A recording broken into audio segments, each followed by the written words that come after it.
Hello, good morning. I'm Maria. I work in the Maritime Retirees Relations Center. Thank you so much for jumping on this Zoom today with us to hear about the UCLA People-Animal Connection, otherwise known as PAC,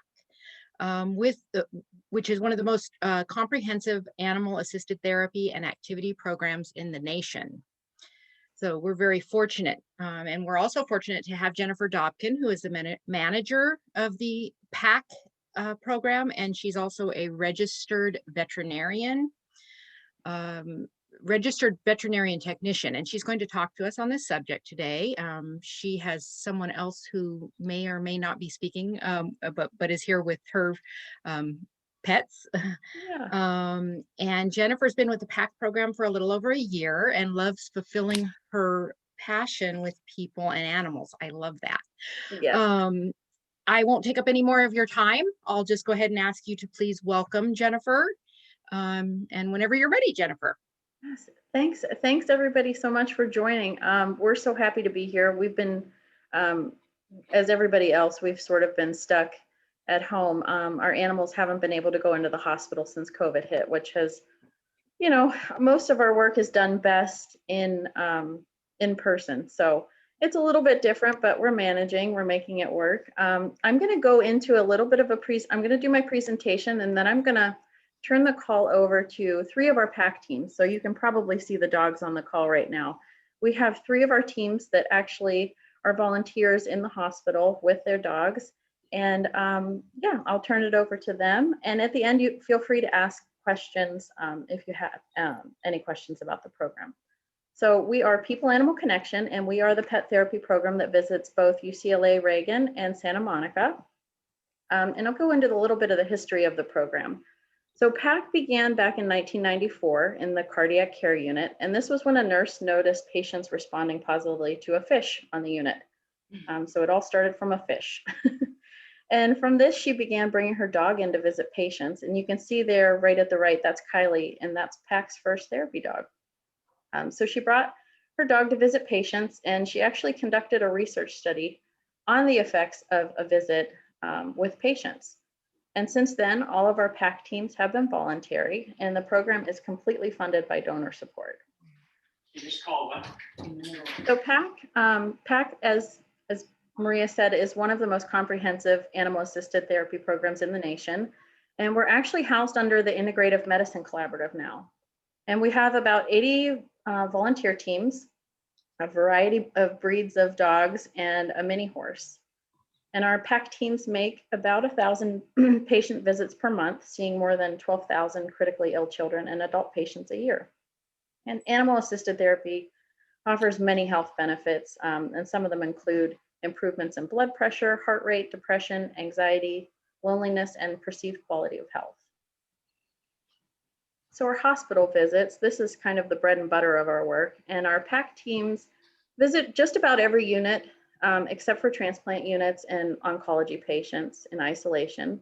And our visits range anywhere from 5 minutes to an hour.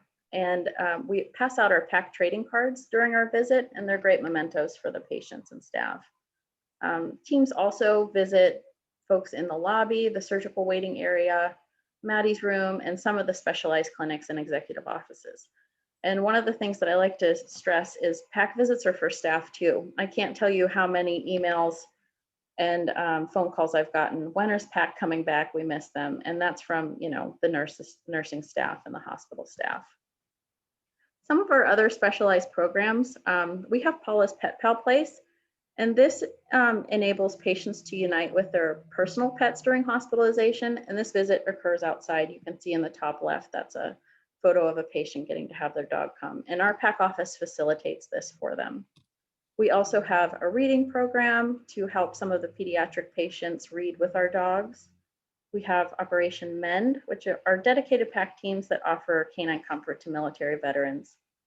And a new program that we have is Walking with Wisdom. And this encourages some of our geriatric population that may be in the hospital for long periods of time. And they're offered the opportunity to walk the hallways with our PAC teams. More specialized programs we have is PAC NODA, and that is No One Dies Alone. And it's a volunteer program that offers a bedside presence to terminally ill patients or respite for their patients' families. That sort of coincides with our palliative pups, which are on-call pack visits for patients that are in palliative care. We have PACS Resnick pups, and that's our adult and children's psych units. We have one of our Resnick teams on the call, Stanley and Gus, with Ellen Morrow there. Those pups go visit those folks.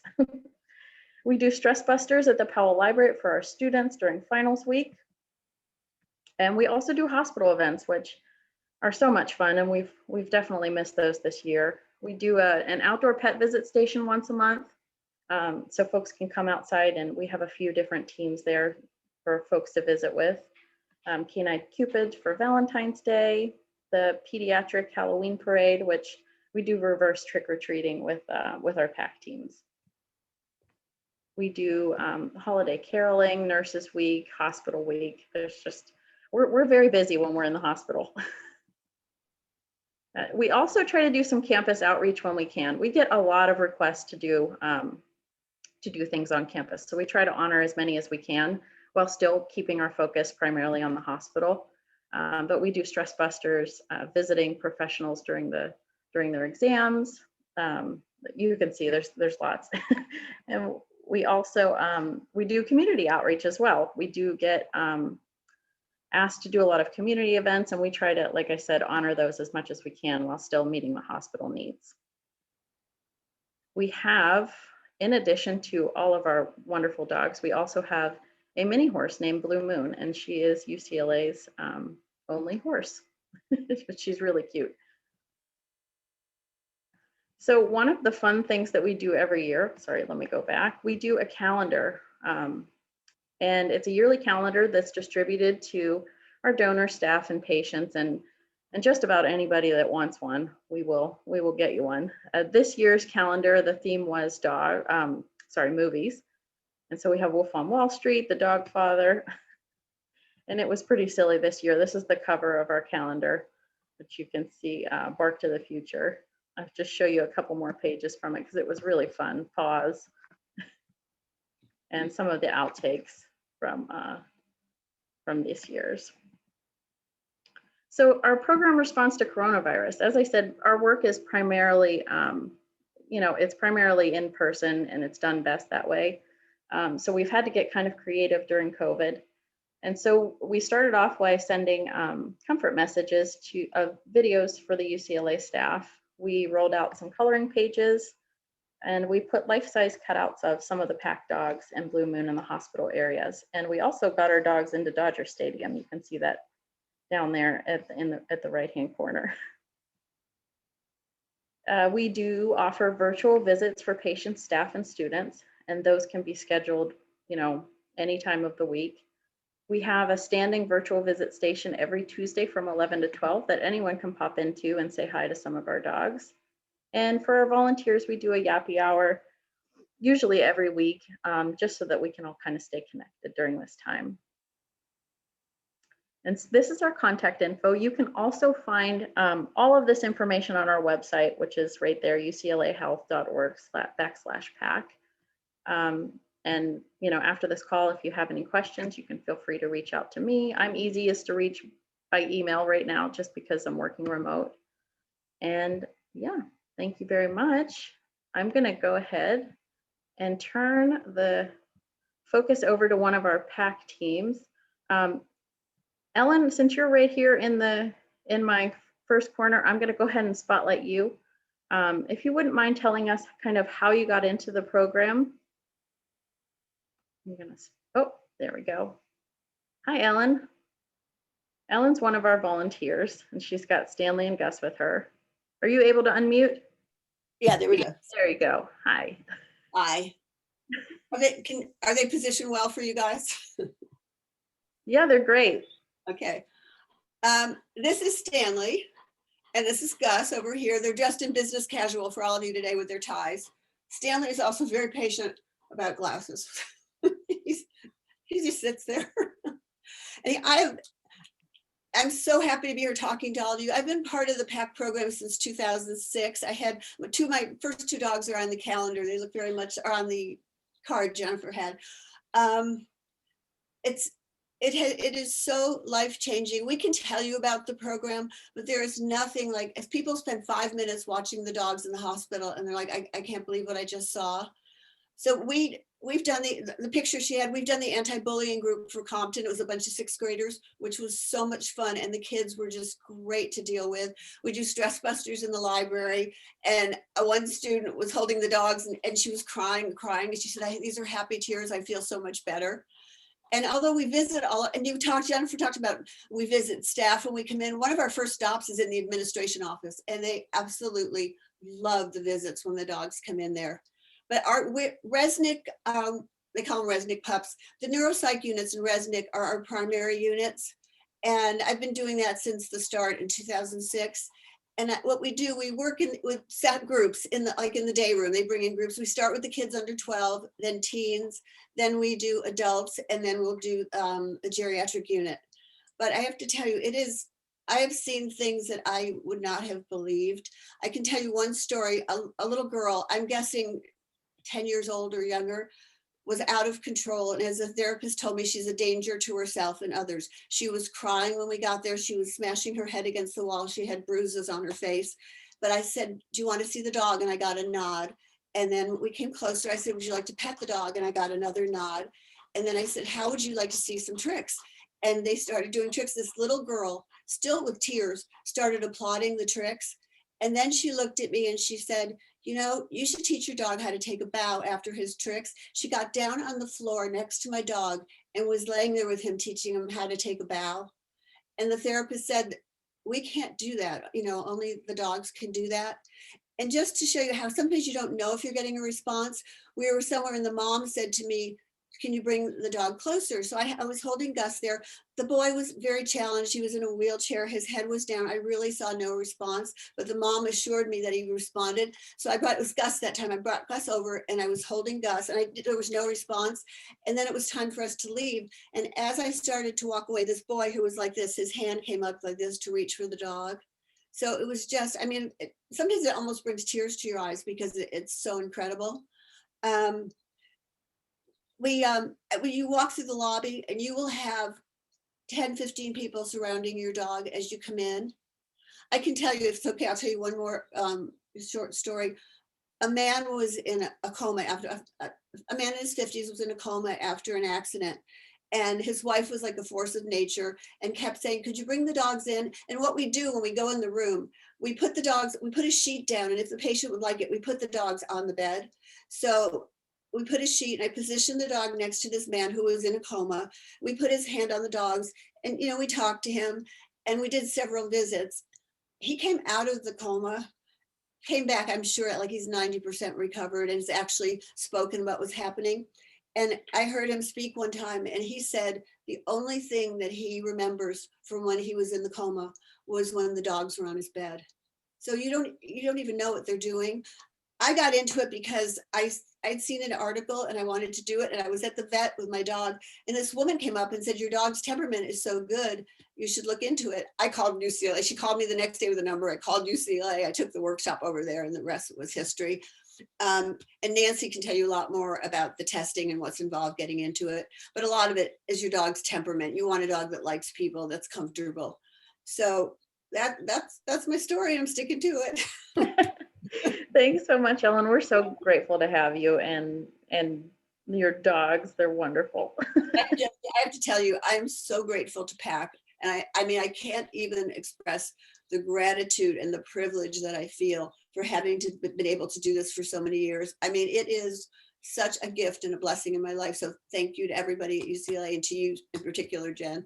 Oh, thanks. Well, you know, we couldn't do it without you guys. And you know, the people I think that are at the other end of the leash with the dogs are just as important as the dogs are. So give yourself some credit too, Ellen. Except one time I knocked on the door and they just saw me and I said, would you like a visit? And they looked at me and go, not really. And then they saw Gus and they go, oh, come on in. So there you go. Okay, all right, fair enough. All right, Nancy, you're next up on my screen, so I'm going to go ahead and spotlight you.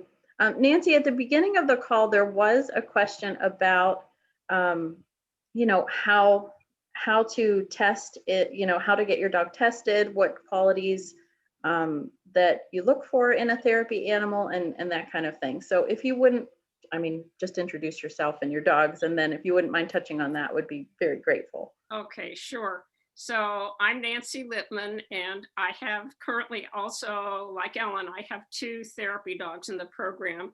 This is Xander, and he is a red standard poodle. Red standard poodles come in 2 colors. They come in this ginger color, which is most of him, but he also has some dark red places. So he's sort of a spotted guy. I got him from a rescue. This is Piper. Let me get her head up here. Okay, there we go. So Piper's a rescue also. She's a rescue from a puppy mill, and she was going to be a breeding mom for small golden doodles. So we had a lot of socializing to do when I got her. So I'm going to tell you a little bit about what you need to be able to do in order to pass the Pet Partners Test. So we are all part of a national therapy dog organization called Pet Partners. And anybody who wants to join the PAC program does need to be a registered pet partner. It requires you take a 1-day seminar, or you can take an online course. Either way, there's one course that you have to take in order to become a pet partner, so that you can learn to visit with a dog by your side. Most of the people who want to do this are very gregarious people, and they want to meet strangers because that's who you're going to be visiting when you go to the hospital.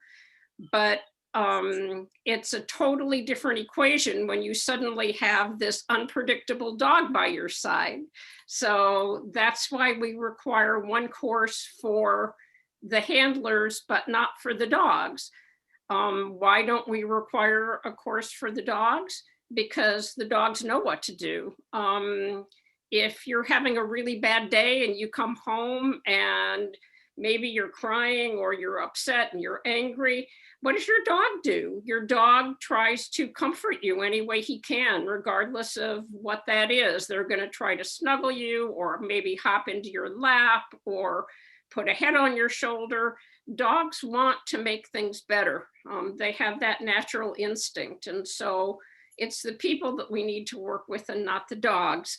And once you've taken this course, the next thing that you have to do is you need to be tested with your dog, so that we can see the relationship between the 2 of you.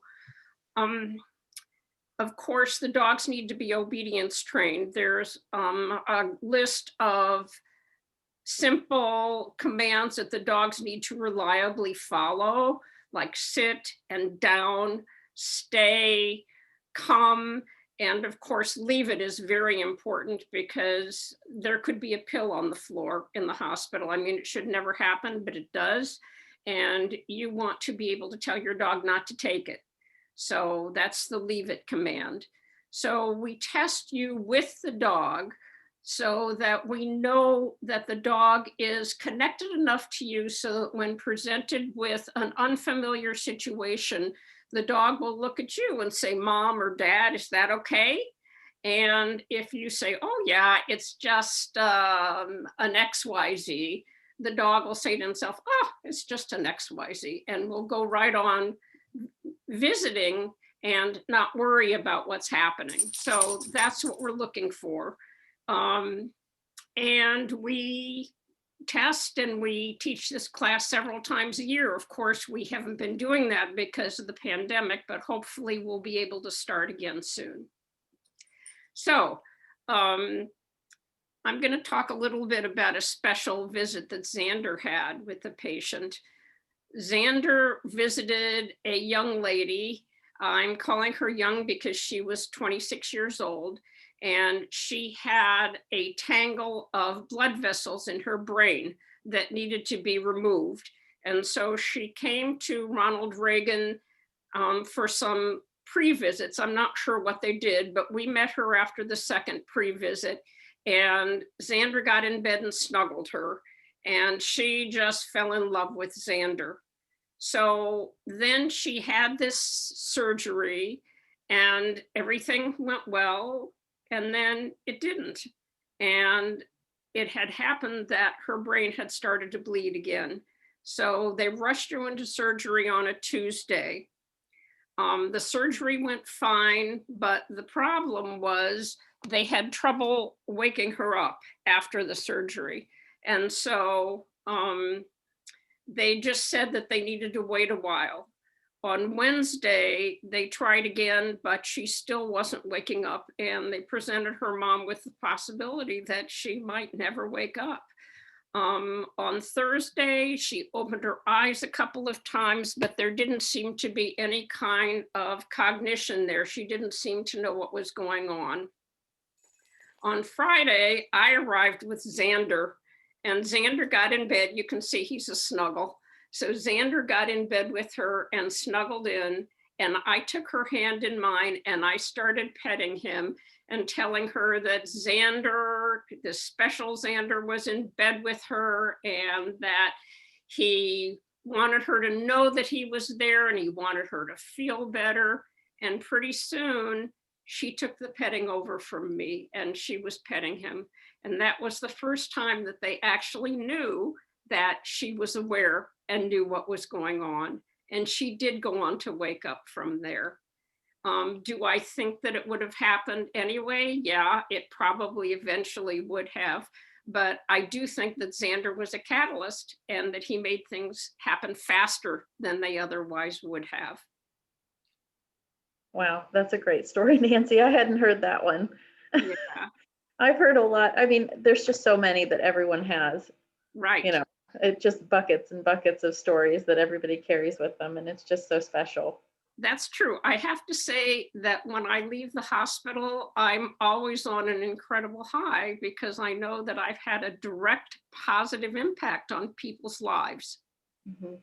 Yeah, that's for sure. And I think it's a good point that the dogs can sort of reach humans a little differently than we can as Right. people. So I think that's what's so special about them. Like you said, when you come home and you're having a bad day, it's, you know, they know exactly what to do.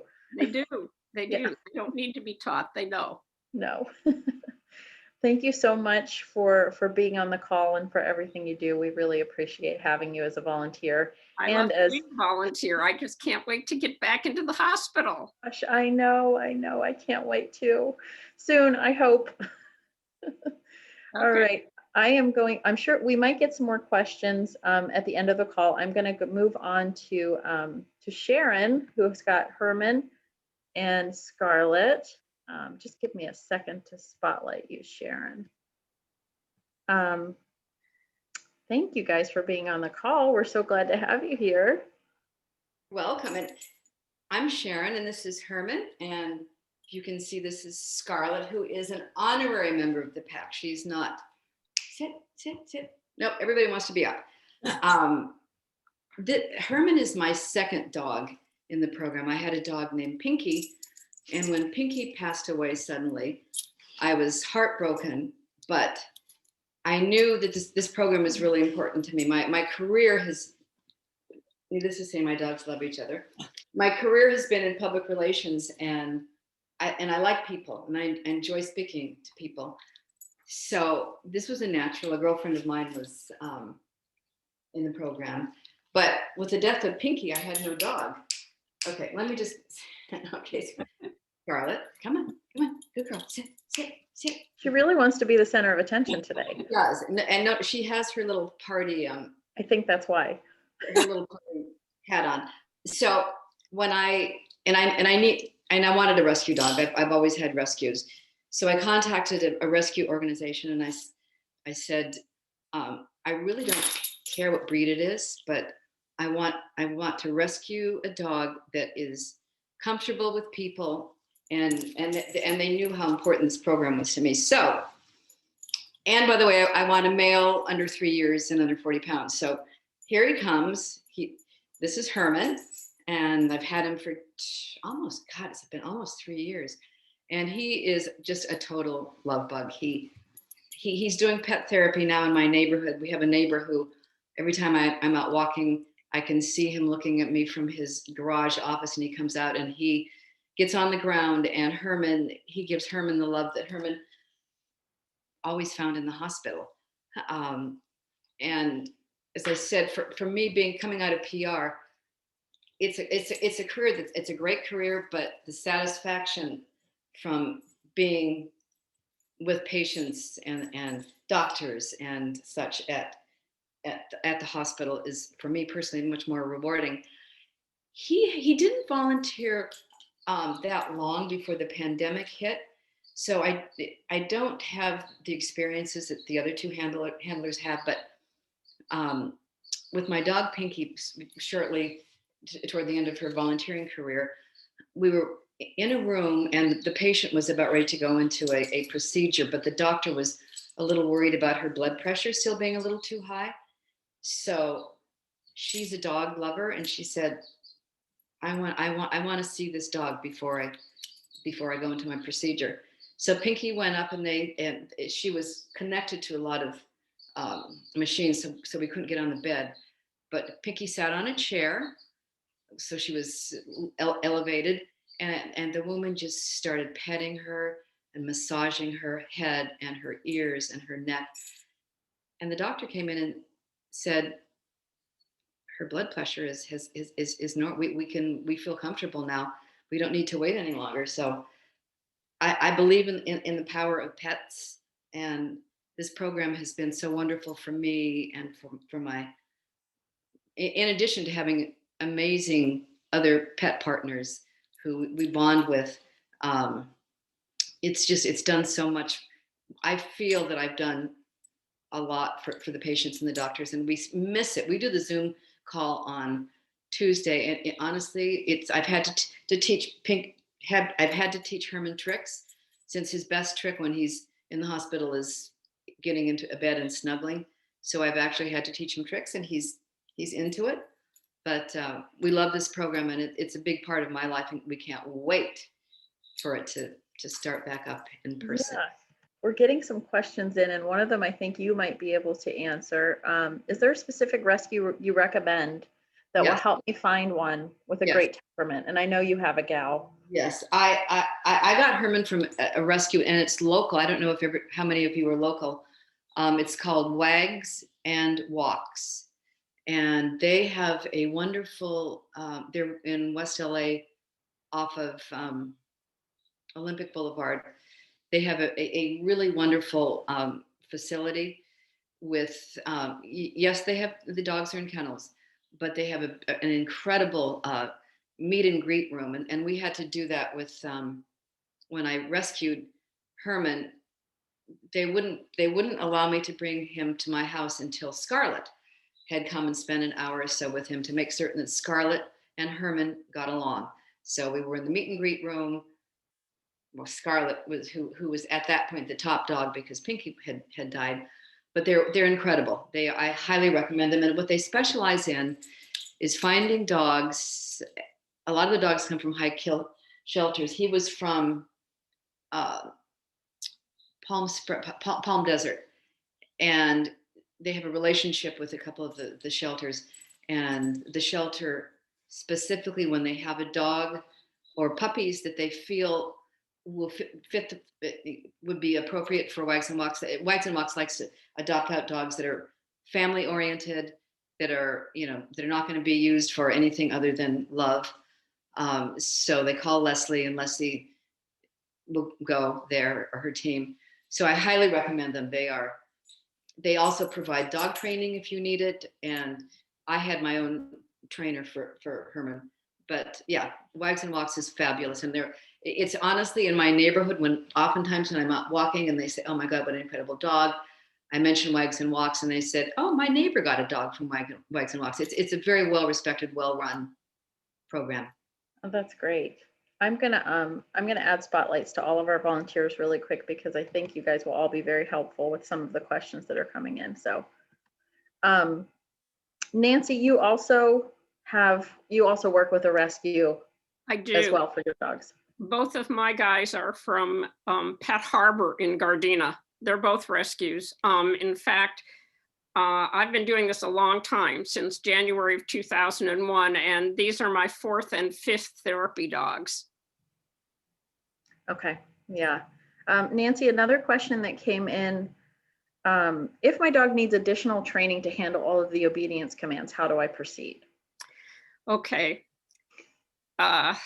Well, during the pandemic, that's a rough one, but my recommendation to people always, always is that they take a class in a public park. Why is that? Because the dog needs to learn to be able to pay attention to you regardless of what's going on around them. And a public park is going to supply you with 10 other handlers or 9 other handlers with their dogs. And there's going to be squirrels and strollers and bicycles and skateboards and tennis balls and all kinds of distractions. And the dog needs to learn to pay attention to you despite whatever else is happening. Right. And on that, I will say, in addition, the basic obedience is really the most important thing for the dogs. But I know Ellen, because she uses tools, so she uses tricks as tools to engage the kids. So that's also, it's not a requirement, but I know that some of our pack teams have. Ellen, would you mind showing off one of your fantastic tricks? Thank you. If they'll do watch, they'll sit there, they're sleeping. Okay, Stanley, get up. But these are tools that you can use to engage. The pediatric population really enjoys it, and just different ways. Now, Not required for the program though. Gus dances. Come here, Gussie, come here. Gus. Come here. I'll take his tie off first. He doesn't like wearing his tie. Okay, you Stanley ready? doesn't mind. Show me your dancing. No, not you. Okay, Stanley does this trick now. Stanley dances with me now. He does this. Okay, show me how to go under. Go ahead. Go under. Go under. No, under here. Come here. Under. Come here. Under here. Good boy. Now let Gussie have a moment. Gussie, show me your dancing. Whoops, sorry. Okay, Gus, ready? Show me your dancing. And this is one of the ways that she's been able to engage some of the kids on the neuropsych. They like call. this one. This is really silly. Come here, Stanley. Peekaboo. Where are you? Peekaboo. You see him? But I find, especially because we work with groups in the psych unit, and you really do have to do sometimes a little extra to catch the kids' attention, because some of them don't even want to come out of their room. But I'll tell you, this was quickly with how the tricks work. There was a little girl, and about, I'm guessing 7. She was severely paranoid schizophrenic. She very often wouldn't even come out of her room, but she would come out when the dogs were there. So I had the Gus there, and he was sitting and he was doing tricks, and she would sit away from the group when she came out, but she kept moving a little closer that day because she wanted to see him. She didn't want a trading card, but she wanted to see the dogs. So then the therapist said to her, would you like, as a treat, you can go with Ellen and walk down the hall. Oh, she didn't say my name. You can walk down the hall and hold the leash and walk down together. So the little girl came with me. We went in a separate hallway with the therapist. We took a walk down to the end of the hall. She actually smiled, which I had never seen her do. And then the therapist said, do you know the dog's name? And she goes, that's Gus. And then she said, do you know her name? And she knew my name too. So it was shocking because she was so withdrawn and severely paranoid schizophrenic. But for some reason, the tricks and the dogs, and it brought her out. It brought her back. It wasn't threatening at all. So she relaxed enough to interact. Yeah, that's just, it's so special. Nancy, another, you may be able to help with this. At what age do you know if a puppy has the traits required to be in the program? Can you tell at an early age, or? Okay, if you're going to get a puppy, I would say that you need to hire a professional dog trainer to go along with you, because they're much better at assessing the temperament of a puppy, and they can tell how active or hyper or calm, or they can tell a lot about the puppy that you probably don't know. I do not trust myself judging the temperament of a puppy. My guys are all older when I adopt them. I sort of give them a series of little tests to make sure that they're okay with being handled, and that they're going to be able to calm down even if they're excited to see me because they're at the rescue and, oh my goodness, I'm getting a little freedom today. And so that's what I would suggest. And I'm going to add to that. When I adopted Herman, initially I was looking online at some of the just adorable puppies that Wags and Walks had, and the woman who Leslie again said, Sharon, I can't vouch for any of their personalities at this point. I would suggest that you get a slightly older dog, and Herman was probably a year and a half when I got him, and they knew it. So at that point, they just knew that he was a big love bug. I mean, all the people at the shelter said, "Oh my God, this dog is lovable," and is not disturbed by other dogs barking. And that's another thing at a shelter. There's so much noise. So. Yeah. And Gus was a rescue too, right, Ellen? Yes, but I got really lucky. Somebody had purchased Gus as a puppy and flown him in from somewhere and had started training. They'd never had a dog before, and they didn't know how difficult a puppy could be and the work that was involved.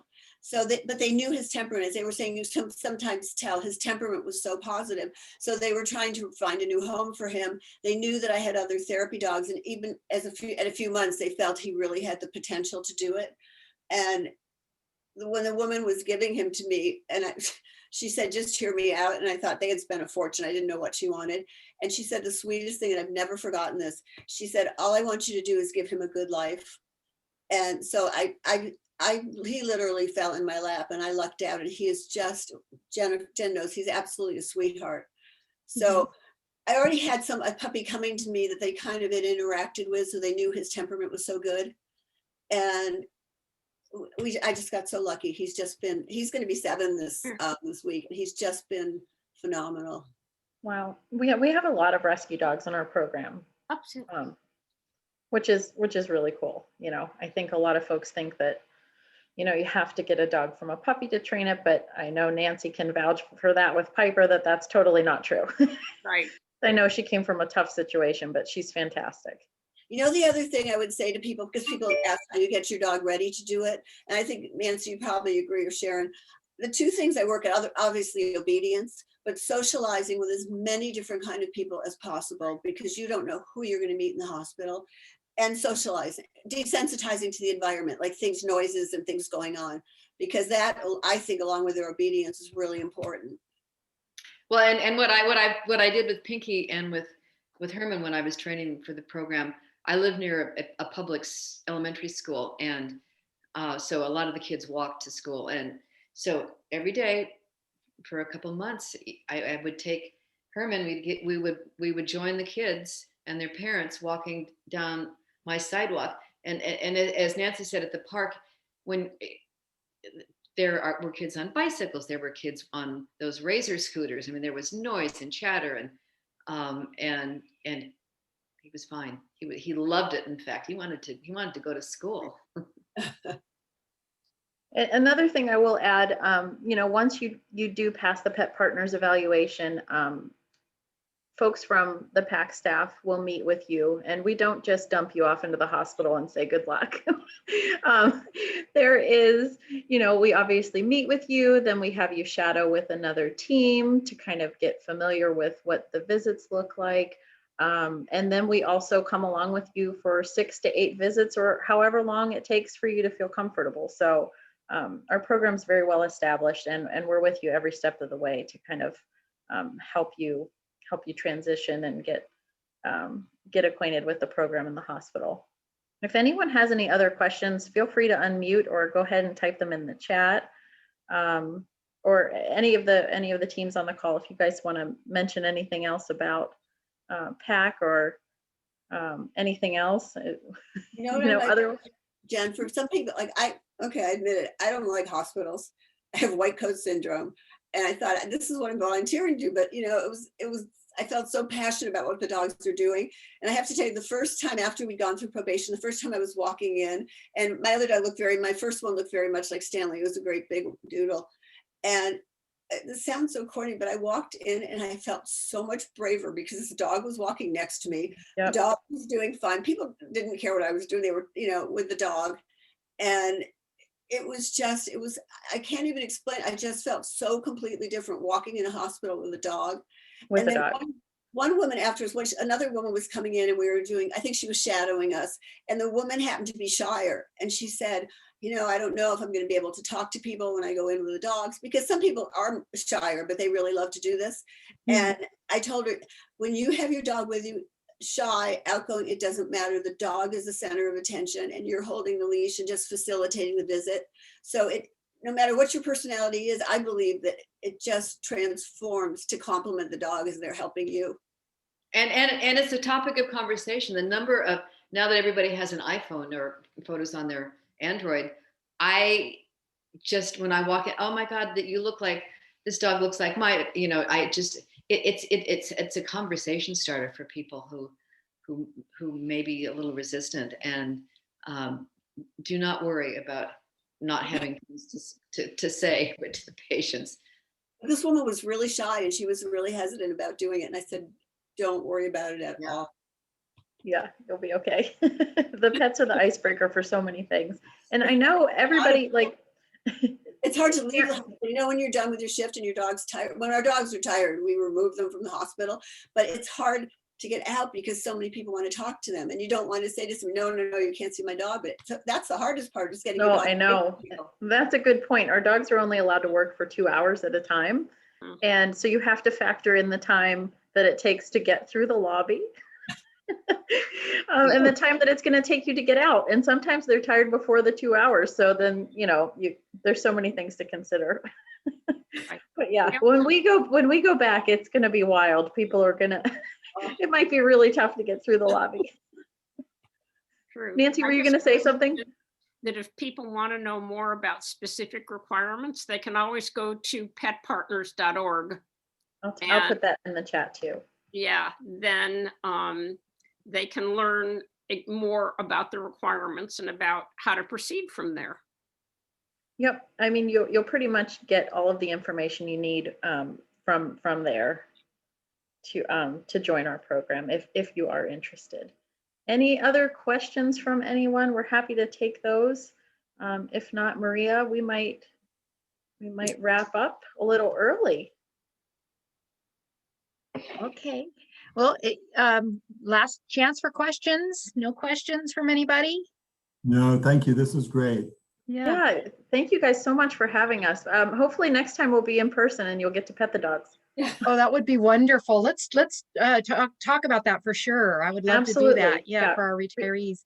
That's the best reach part. out anytime. We would love to come. Okay, wonderful. Thank you so much, Jennifer. And I thought I was going to be able to get all the names, but then now I'm mixing up dogs with people. And so Jennifer and company, thank you very much for this presentation and for coming and sharing. And it's really great to hear all you guys. You can tell that you're all very passionate about this program. And I think it's just wonderful. So thank you. Yeah, we're so happy to do this. Thank you. If I can just tell the few retirees that are on before we close. I think, Ellen, did you want to say something? Oh, no, I was just waving goodbye and saying thank you. Okay. So I just wanted to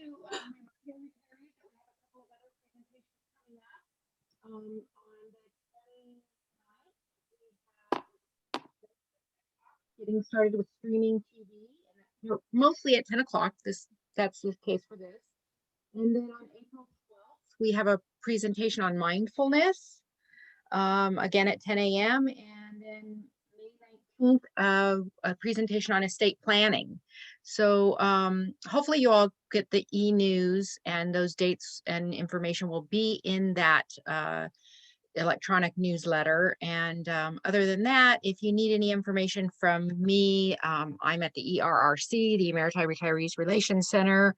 I'm putting the number in the chat as I talk. Hopefully I can do two things at once. And thank you very much for jumping on here today. And just let me know if anybody has anything else before I end the presentation.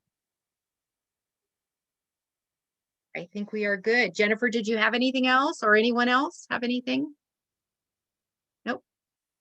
Okay. So thanks all. Have a great day. Take care. Stay well. Bye-bye.